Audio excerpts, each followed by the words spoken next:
அதனைத் தொடர்ந்து உங்களுக்கு 10 நிமிடங்கள் இடைவெளி. ஆகவே தயவு செய்து அமைதியாக இருந்து நிகழ்வோடு கலந்திருங்கள். இதோ உரை. இனிய உறவுகளுக்கு இனிய மாலை வணக்கம், இனிய புது வருஷ வாழ்த்துக்கள். இது ஆட்டம் பாட்டம் கொண்டாட்டம்.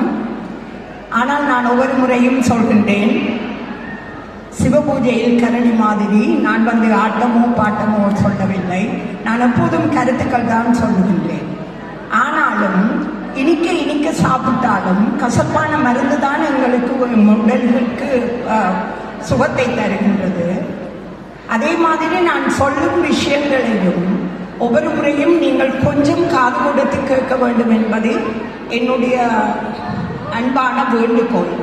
ஏனெனில் நான் அதை எனக்காக சொல்வதில்லை, எமது சமுதாயத்துக்காக, எமது தமிழ் மக்களுக்காக, எமது நாட்டு ஈழத்து மக்களுக்காகத்தான் நான் என்னுடைய கருத்துக்களை உங்கள் முன்னிலையில் ஒவ்வொரு முறையும் வைக்கின்றேன். போன வருடம் நான் சொல்லியிருந்தேன், நோட்ரைன் வெஸ்பாலினில் ஒரு வயோதிபர் இல்லம் செய்ய வேண்டும் என்று. இந்த வீடியோவில் வருவது எல்லாம் என்னுடைய வியாபார ஸ்தாபனங்கள். நான் ஒரு 5 வியாபார ஸ்தாபனங்கள் வைத்திருக்கின்றேன். அதில் ஒரு 170 வேலையாட்கள் வேலை செய்கின்றார்கள். நான் உங்களுக்கு என்னை பற்றி தெரியுமோ தெரியவில்லை, நிறைய பேருக்கு என்னை பற்றி தெரியும். நான் ஒன்றும் இந்த நாட்டில் சின்ன வயதில் வந்து படித்து இந்த வேலைகளை செய்யவில்லை. நான் என்னுடைய 2 பிள்ளைகளுடன் இந்த நாட்டில் வந்துதான் இன்று இந்தளவு 5 ஸ்தாபனங்கள், நிறைய ஜெர்மனாக்கள், நிறைய எல்லா நாட்டு மக்களும் என்னுடன் வேலை செய்கின்றார்கள். இந்த நோட்ரைன் வெஸ்பாலினில் ஒரு வயோதிபர் இல்லம் வேண்டும் என்பது கட்டாயமான ஒரு நிகழ்வு.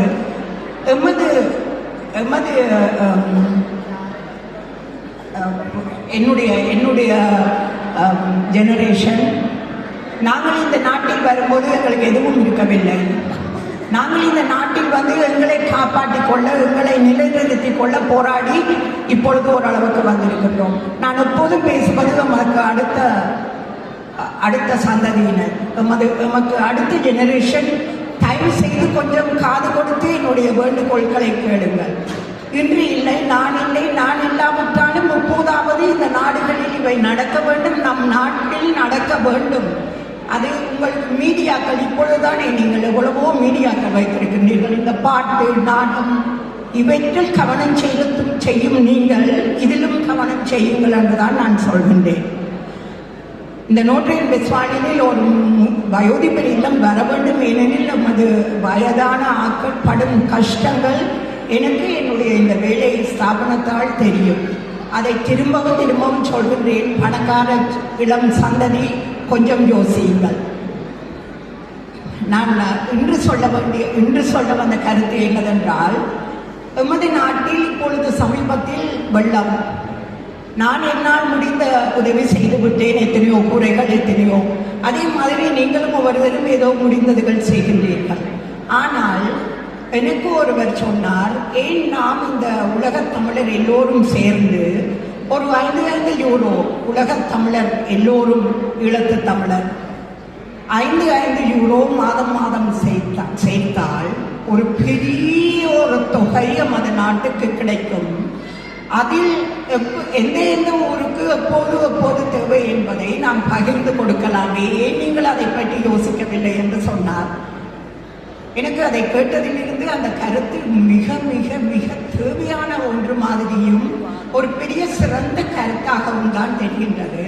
நான் இப்பொழுது என்னுடைய இதில் இருக்கின்ற இந்த பையன் வந்து என்னிடம் வேலைக்கு இலங்கையிலிருந்து ஜாப் விசாவில் வந்திருக்கின்றார். அவரிடம் சொல்லியிருக்கின்றேன், எமக்கு முடிந்த அளவு என்னுடைய வேலையாட்கள் இந்த திட்டத்தை ஜெர்மனியில் மற்ற நாடுகளில் கொண்டு செல்ல இருக்கின்றோம். எனது இளைய சந்ததி, திரும்பவும் உங்களுக்கு சொல்கின்றேன், உங்கள் நிறைய நேரத்தை நான் எடுத்துக்கொள்ள விரும்பவில்லை. என்னை மதனி செல்வநாதன் என்று நீங்கள் எந்த கூகுள் போய் தேடினாலும் என்னை பற்றிய எல்லா விவரமும் கிடைக்கும். எங்களுடன் தொடர்பு கொள்ளலாம், என்னுடைய வேலைகாலாக்களுடன் தொடர்பு கொள்ளலாம். தயவு செய்து நான் சொல்லுவதுகளை கொஞ்சம் யோசியுங்கள். இவ்வளவு பேர் யோசிக்காட்டிலும் 10 பேர் யோசிக்காட்டிலும் ஒருவர் யோசித்தீர்கள் என்றால் அடுத்த காலங்களில் இவற்றை நாங்கள் பெரிய பெரிய அளவில் சாதிக்கலாம் என்பது என்னுடைய எண்ணம். அது உங்கள் எல்லோராலும் முடியும் என்பது என்னுடைய கருத்து. இதை எல்லோரும் கொஞ்சம் யோசியுங்கள் என்பதும் என்னுடைய தயவான வேண்டுகோள். வணக்கம், நன்றி.